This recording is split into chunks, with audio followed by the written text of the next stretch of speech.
السلام علیکم، میں ہوں گیتیا رانی اس واشنگٹن ڈی سی سے، اور یہاں ہے آج 6 مئی 2026 کی دوپہر۔ جب میں یہ ریکارڈ کر رہی ہوں ویلاگ، تو بہت سی جو ہیں پازیٹیو ڈیولپمنٹس ہمارے پاس مڈل ایسٹ سے آ چکی ہیں، جس کے بارے میں صدر ٹرمپ جو ہے کل رات سے ٹویٹ کر چکے ہیں کہ اب آہستہ آہستہ جو ہے وہ ایران اور جو امریکہ ہیں وہ ایک معاہدے کی طرف بڑھ رہے ہیں، اور انہوں نے پاکستان کا ایک شکریہ کیا اپنی ایک سوشل میڈیا ٹویٹ میں صدر ٹرمپ نے، کہ انہوں نے پاکستان اور کچھ اور ممالک کے کہنے پہ جو میڈیشن اور یہ پیس ٹاکس میں آگے ان کا ایک اہم کردار تھا، وہ پروجیکٹ فریڈم جو ہے جس میں انہوں نے شپس کو گزارنا تھا اسٹریٹ آف ہرمز سے، اس کو فی الحال بند کر رہے ہیں، جو کہ ایک اچھی خبر ہے۔ اس کی وجہ یہ کہ وہاں پہ اتنا کیوس پھیل گیا تھا اور اتنی زیادہ ٹینشن بڑھ گئی تھی کہ سب کو لگ رہا تھا کہ اب کسی وقت بھی جو ہے وہ ملٹری ایکشن ہوگا، کیونکہ یو اے ای کے اوپر بھی حملے ہوئے تھے، میزائلز انٹرسیپٹ کیے گئے تھے بعد میں۔ خیر، اس پہ ایران نے ایک بیان بھی دیا ہے کہ وہ ان کی طرف سے حملہ نہیں کیا جا رہا تھا۔ تو اب یہ ایک مسٹری ہے بہرحال فی الحال کہ پھر اگر ایران نے حملہ نہیں کیا تو پھر کس نے حملہ کیا ہے؟ تو یوزول سسپیکٹس ہیں یا تو پھر جن کی طرف دھیان جاتا ہے۔ لیکن بہرحال اب ہم اس وقت کہاں کھڑے ہیں؟ دو باتیں، ایک جس کو ابھی ہم ڈسکس کریں گے جو بڑی اہم امپورٹنٹ خبر ہے، وہ یہ ہے کہ امریکہ کا کتنا نقصان ہوا ہے اور امریکہ نے کتنا نقصان اپنا مانا ہے، اور دوسرا یہ کہ اس سارے معاملے میں اسرائیل کی جو پاپولیرٹی ہے وہ امریکہ میں کہاں کھڑی ہے۔ ان سب چیزوں پہ بعد میں آئیں گے، پہلے آتے ہیں جو معاہدے کی طرف بات ہو رہی ہے۔ اب پاکستان کے کچھ آفیشلز کا نام لیے بغیر جو ہے ان کو کوٹ کیا گیا ہے بہت سے مستند میڈیا ہاؤسز کی جانب سے، کہ 1 پیج کا ایک معاہدہ ہے، اس کی طرف پاکستان جو ہے یہ کہہ رہا ہے کہ ایران اور امریکہ دونوں بڑھ رہے ہیں ایک پیپر تیار کرنے کی طرف، جس پر آئندہ ہفتے میں کوئی بیٹھ کر بات بھی ہو سکتی ہے پاکستان میں۔ اچھا، تو اس میں ہے کیا؟ اب تک کچھ نکات جو کہ ظاہر ہے کہ ایک ان آفیشیل طریقے سے ہی سامنے آئے ہیں، کوئی آفیشلی ہم سے یہاں شیئر نہیں کر رہا، اس میں وہی ہے کہ جو ہے لمیٹڈ یورینیم انرچمنٹ ہے، جو یورینیم کی افزودگی ہے اس کو لمیٹڈ کر دیا جائے، اس کے اسٹاک پائلز کو گھٹایا جائے، اور آئی اے ای اے کی بہت سخت جو ہے وہ نگرانی کی جائے۔ اب میں تو یہ بہت بار کہہ چکی ہوں، بہت سے لوگ یہ بات کہہ چکے ہیں کہ یہ وہ تمام چیزیں ہیں جو پہلے بھی جو معاہدہ موجود تھا، ایک joint comprehensive plan of action جو 2015 میں صدر اوباما کے زمانے میں سائن ہوا تھا، جس میں اور بھی ممالک شامل تھے جن کے ساتھ یورپین یونین کے، اس میں یہ تمام چیزیں پہلے ہی موجود تھیں، جس کے بدلے میں ان سب چیزیں یہ سب ایران کرے گا، انرچمنٹ کم کرے گا، اسٹاک پائلز کم کرے گا، اور اس کے اوپر سینکشنز کم کی جائیں گی، اور واپس آہستہ آہستہ وہ نارمل عام ممالک کی طرح ڈیل کرنا شروع کرے گا، اپنا تیل بیچنا شروع کرے گا، اس کی جو فروزن ایسٹس ہیں وہ بھی اس کو انفریز کیا جائے گا۔ تو اب اس میں سے اب آپ یہ بتائیں کہ اگر ہم اسی معاہدے پر پہنچے ہیں، امریکہ اسی معاہدے پر پہنچا ہے اتنے تمام معاملات کے بعد، تو پھر مطلب کیا اس سے پہلے اب آپ اٹکے ہوئے ہیں کہ اسٹریٹ آف ہارمز کھل جائے۔ اسٹریٹ آف ہارمز تو 28 فروری سے پہلے بھی کھلی تھی، تو اتنا لمبا چوڑا جو آپ نے ایک رائتہ پھیلایا ہے، اس کے بعد آپ نے اینڈ میں اگر یہی حاصل کرنا ہے جو پہلے ہی صدر اوباما آپ کو کر کے گئے تھے، اور آپ نے اٹھا کے 2018 میں اس کو اٹھا کے کھڑکی سے باہر پھینک دیا، کہتے کہ یہ بیکار ہے اور اس میں تو سارا جو فائدہ ہے وہ ایران کا ہے، اور میں ایسا نہیں ہونے دوں گا، تو یہ سب جو بڑکیں تھیں وہ ساری وہ تو بیکار ہیں۔ اب تو یہ لگ رہا ہے کہ معاملات بالکل بھی ان کے ہاتھ سے نکلے ہوئے۔ اب کیوں نکلے ہوئے؟ اب اس پہ ایک بڑی امپورٹنٹ چیز آئی ہے جس کا میں کہہ رہی تھی کہ ذکر کریں گے کہ کیا نقصان ہوئے ہیں، کیا اس پوزیشن میں ہے امریکہ کہ یہ ساری جو آپ اتنی بڑی بڑی باتیں کر رہے ہیں، لیکن کیا آپ یہ سب چیزوں کو لے کر چل سکتے ہیں ان دا لانگ رن؟ لگتا ہے کہ نہیں۔ واشنگٹن پوسٹ نے ایک ایکسکلوسیو خبر جو ہے وہ جاری کی ہے، جس میں بہت سے ماہرین کی رائے بھی ہے، وہ ان امیجز پہ مبنی ہے جو سیٹلائٹ امیجز ہیں جو امریکن انسٹالیشنز کے خلیجی ممالک میں اور مڈل ایسٹ کے جو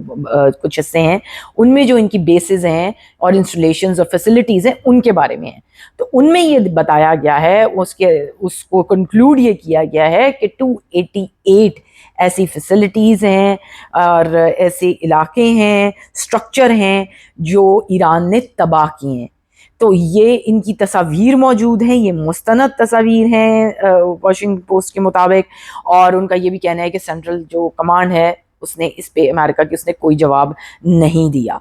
تو لگتا یہی ہے کہ یہ معاملات ایسے ہیں. اب اس میں کیا کیا چیزیں شامل تھیں جو نظر آ رہی ہیں ان تصاویر میں, ان سیٹلائٹس میں. وہ بیرکس ہیں, ہینگرز ہیں, فیول ڈیپوز ہیں, جو اہم ریڈارز تھے وہ ہیں, ایئر کرافٹ تو ظاہر ہیں ہی, اور ایئر ڈیفنس سسٹم ہے جو ڈیمیج ہوا ہے بہت جگہوں پر, اور جو بلڈنگز ہیں ایسی جو ریزیڈینشیل بلڈنگز بھی تھیں جہاں پہ سٹاف رہ رہا تھا, جہاں پہ آفیشلز رہ رہے تھے امریکن, وہ بھی کچھ ایسے ہیں جن کو نشانہ بنایا گیا ہے, جس کے بعد ان کو ایویکویٹ خود ہی کروا دیا گیا تھا امریکن حکومت کی جانب سے, آرمی کی جانب سے. لیکن ہمیں پتہ ہے کہ اس سب کے باوجود 13 اور 14 لوگ جو کہا جاتا ہے کہ وہ بہرحال جان سے جاتے رہے ایران کے یہ جو حملے ہوئے تھے جوابی ان کی وجہ سے. اور 400 سے زائد لوگ جو ہیں امریکن سروس پرسنل جو ہیں وہ زخمی ہوئے ہیں, جن میں سے زیادہ تر کے بارے میں امریکہ کا کہنا ہے کہ وہ معمولی زخمی تھے اور کچھ ہی دنوں میں انہوں نے دوبارہ سے اپنا جو ڈیوٹیز تھیں وہ ریزیوم کر لی تھی. لیکن یہ اس کی کوئی دوسری طرف سے ہمیں کوئی تیسری, یعنی آپ یہ سمجھیں کوئی تھرڈ پارٹی ہمیں اس کو کاؤنٹر نہیں کرتی یا اس کو آپ کہہ لیں کہ ویلیڈیٹ نہیں کرتی. تو آپ کو یہ گورنمنٹ کی دی ہوئی, امریکن گورنمنٹ کی دی ہوئی جو سٹیٹس ہیں انہی پر ریلائی کرنا پڑتا ہے. کیا وہ کتنے زخمی تھے, واقعی وہ اتنے زخمی تھے معمولی کہ وہ واپس آ گئے؟ کچھ کے بارے میں کہا جاتا ہے کہ وہ کافی زیادہ زخمی ہیں, لیکن وہ کتنی تعداد ہے یہ کہیں سے ہمیں نہیں پتہ لگتا. اب 2 ایسے ادارے ہیں جنہوں نے یہ میپ چھاپے ہیں, جو سیٹلائٹ امیجز جاری کیے ہیں. ایک ہے کا نام وینٹر ہے اور ایک پلانٹ ہے, اور یہ امریکن گورنمنٹ کے ہی آپ یہ کہیں کہ کہنے پر یہ انہوں نے ان کو جو ہے نکال کے دیے ہیں. اور اس کے بعد جو زیادہ دلچسپ بات ہے وہ یہ ہے کہ 100 سے زائد امیجز ایسے بھی تھے ان میں سے جو ایران نے بھی جاری کیے تھے. اور واشنگٹن پوسٹ کا یہ کہنا ہے کہ یہ ایران نے شروع سے جاری کیے ہیں, امریکہ نے شروع سے یہ سیٹلائٹ امیجز جاری ہی نہیں کیے, بلکہ بہت سو کو ڈیلے پہ ڈلوائے رکھا. ظاہر ہے کہ اگر اتنی تباہی ہوئی تھی تو انہوں نے ڈیلے پہ ڈلوائے رکھا ہوگا, میک سینس, کیونکہ ظاہر ہے وہ ایک حالت جنگ میں تھا یہ ملک,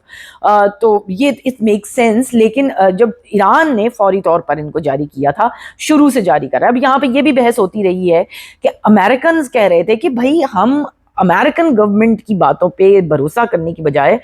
حیرت کی بات یہ ہے کہ ہمیں ایران کی طرف دیکھنا پڑتا ہے جس سے ہم لڑ رہے ہیں, وہ ہمارے ایڈورسری ہیں, اور ان کی آپ سے زیادہ مستند نکلتی ہیں خبریں. تو ہمارے لیے تو یہ پریشانی کی باعث ہے. وہ ظاہر ہے ان کا نقطہ یہ بالکل ٹھیک ہے کہ وہ اپنی گورنمنٹ پہ ریلائی کرنے کی بجائے ان کو دشمن ملک کو کوٹ اینڈ کوٹ پہ ریلائی کرنا پڑتا ہے کہ انفارمیشن پہ, اور وہ ٹھیک بھی نکلتی ہے. اور اس میں بھی یہی ثابت ہوا ہے, یہ پوسٹ نے بتایا ہے کہ 100 امیجز ایسے ہیں جو کہ یورپین سیٹلائٹ ہے کوپرنیکس, اس نے بھی لیے تھے, مگر وہ بہت ان کی جو آپ کے ریزولوشن بہت خراب تھے. لیکن یہی جو ایران نے اپنی توسط سے, جو ان کے توسط سے جاری ہوئے ہیں 100, وہ اس کو ویلیڈیٹ کرتے ہیں کہ وہ بالکل مینیپولیٹڈ نہیں تھے, ٹیمپرڈ نہیں تھے, اور اس میں جو ڈیمیج دکھایا گیا تھا یو ایس بیسس کے اوپر وہ ٹھیک ہے اس پبلیکیشن کے حساب سے. تو ظاہر ہے کہ اب معاملات اتنے خراب ہیں, $8 پہ تیل, انفلیشن کہیں سے کہیں, امریکہ میں پولیٹیکل پش بیک اتنا, اور آہستہ آہستہ جو ہے وہ سینٹ اور آگے جو ہے مڈ ٹرم الیکشن سر پہ آ رہے ہیں, اور حالت جو ہے ظاہر ہے کہ پتلی ہے. صدر ٹرمپ کی کوئی جو سیاسی جو ہے وہ اپنی اسٹرینتھ میں تو موجود نہیں ہے اس وقت. ان کو پبلک کی طرف سے بھی کافی بیک لیش ہے. میں ہمیشہ کہتی ہوں کوئی بھیجنے میں یہ اس جنگ کامیاب نہیں ہو سکا امریکہ امریکنس کو, کہ یہ اس جنگ میں گئے ہی کیوں تھے بار بار. اور ذرا بھی بات ہوتی ہے, ابھی پیٹ ہیگسٹ سے کسی نے کہہ دیا کہ بھئی کیا اسرائیل کا اس میں ان پٹ شامل ہے, تو وہ تو بھڑک گئے کہ بھئی کیا مطلب ہے آپ کا, ہم تو خود کرتے ہیں اپنے فیصلے, ہمارے فیصلوں پہ کسی کا کوئی جو ہے اثر نہیں ہے. اب میرا خیال ہے دودھ کا دودھ پانی کا پانی ہو چکا ہے. یہ باتیں اور یہ بڑکیں جو ہیں یہ صرف جو ہے وہ بڑکوں کی حد تک ہی ہیں. سب کو پتا ہے کہ ہوز کالنگ دی شاٹس. اب کس حد تک اسرائیل خاموش بیٹھتا ہے, وہ کسی ایک پیج پہ پہنچتے ہیں تو کیا یہ اس پیج پہ پہنچنے دیتے ہیں, کیونکہ آج لبنان پہ پھر دھڑا دھڑ حملے ہو رہے ہیں, ویسٹ بینک میں گھسے چلے جا رہے ہیں, تو معاملات اس طرح تو نہیں ہیں. لیکن آپ یہ دیکھیں کہ یہاں پر پوزیشن بدل رہی ہے. امریکہ میں پہلی بار پوزیشن بدل رہی ہے چیزوں کی. اب بھی سی این این نے مارچ میں ایک پول کیا تھا, اس کے بعد اے بی سی نے بھی پول کیا ہے, اور اس میں یہ پولز میں کہ اسرائیل کی جو مداخلت ہے یا ان کا جو اثر و رسوخ ہے امریکہ کی پالیٹکس پہ, اس کو کس طرح دیکھ رہی ہیں دونوں پارٹیز. تو ریپبلکنز میں کہ تقریباً 50% کے قریب لوگ ایسے ہیں, اور ڈیموکریٹس میں 2/3 پولز کے مطابق ایسے جو ہیں ممبر ہیں، انہوں نے کہا کہ اسرائیل جو ہے وہ ایک اہم ایشو ہے، ایک ہماری پارٹیز کے اندر، یعنی اس پہ ایک بحث جاری ہے، ایک کھچاؤ کا ایشو بن چکا ہے، اور کوئی بھی پارٹی جو ہے اب پرو اسرائیلی جو ہے سٹانس لے کر نہیں جانا چاہتی آگے میدان میں ووٹ لینے کے لیے۔ تو یہ ایک بہت بڑی چینج ہے۔ ہم نے مانا کہ ابھی بھی کارپوریشنز ان کے اوپر ان کے پاس ہے، ہم نے مانا کہ ابھی بھی مرڈاک اور جو ہے بہت بڑی بڑی لیگسی میڈیا ہے جو آپ کا نیریٹو کنٹرول کرتا ہے، لیکن انڈیپینڈنٹ جرنلسٹ بھی میدان میں آئے ہیں، سوشل میڈیا نے بھی بہت بڑا کردار کیا، جس کی وجہ سے ان کا ایک طرح سے جو تسلط تھا کہ جو وہ بتائیں گے عوام وہ سنیں گے، وہ ٹوٹ گیا۔ وہ ایک طلسم جو تھا وہ بالکل، وہ طلسماتی محل جو ہے وہ تقریباً زمین بوس ہو رہے ہیں، اور یہ بہت اچھی ایک خبر ہے تاکہ لوگوں کو پتا تو چلے، امریکنز کو پتا تو ہو کہ یہاں پہ دنیا میں کیا ہو رہا ہے۔ ان کو ایک کمرے میں بند کر کے ایک ڈبے کے تھرو آپ وہی دکھائی جا رہے ہیں جس میں وہ لوگ اس کے مالک ہیں جو ان کے خود سٹیکس ہیں، جو خود ان تمام چیزوں میں انویسٹڈ ہیں، تو وہ آپ کو کیا سچ دکھائیں گے اور سچ بتائیں گے؟ تو معاملہ تو یہی ہے کہ آگے وہی پارٹی جا سکتی ہے، وہی کینڈیڈیٹ جاتا ہوا نظر آ رہا ہے جو کہے گا کہ میں اے پیک سے پیسے نہیں لیتا، جو ایک لابنگ فرم ہے جو کہتی ہے کہ نہیں ہم تو ایسی کوئی ان کے لیے لابنگ نہیں کرتے، لیکن ساری دنیا کو پتا ہے کہ اے پیک کیا ہے۔ اور فورن ایڈ جو ہے ختم کرنے کی کینڈیڈیٹ جو بات کرے گا، جو پارٹی اس چیز کو لے کے چلے گی، انہی کو آگے جگہ ملے گی۔ امریکنز بالکل اس موڈ میں نہیں ہیں کہ وہ خاموشی سے ہاتھ باندھ کے یہ دیکھتے رہیں کہ کوئی اور تیسرا ملک جو بھی ہو، چاہے اسرائیل ہو، اے بی سی ڈی، اس وقت اسرائیل وہ اتنا طاقت پکڑ لے کہ ان کے امریکہ کے اپنے ذاتی اندرونی معاملات جو ہیں، اور اس کی فارن پالیسی جو ہے امریکہ کی، اس کی ملٹری کی پالیسی جو ہے وہ کوئی اور ڈرائیو کرے۔ اور اس وقت امریکہ میں ایک بہت بڑی تعداد ہے، میجورٹی ہے لوگوں کی اکراس دا بورڈ جو یہ سمجھتی ہے کہ نہ یہ وار امریکہ کی تھی، نہ جو نقصانات امریکہ نے اٹھائے ہیں وہ اسے بلا وجہ اٹھانے پڑے ہیں، جو ان کے لوگوں کی جانیں ضائع ہوئی ہیں وہ اس کا ذمہ دار وہ اپنی حکومت کو تو ٹھہراتے ہیں، لیکن وہ یہ سمجھتے ہیں کہ یہ مینیپولیٹ کیا گیا ہے باہر سے۔ یہ ایک خطرے کی گھنٹی اسرائیلی حکومت کے لیے کہ شاید ان کو ریوائز کرنی چاہیے اپنی پالیسیز جو کہ اب دنیا قبول نہیں کر رہی، اور ان کا سب سے بڑا اعلان ہے امریکہ بھی اس موڈ میں نہیں ہے۔ تو یہ میں ویلاگ یہیں ختم کروں گی۔ اگر آپ کو یہ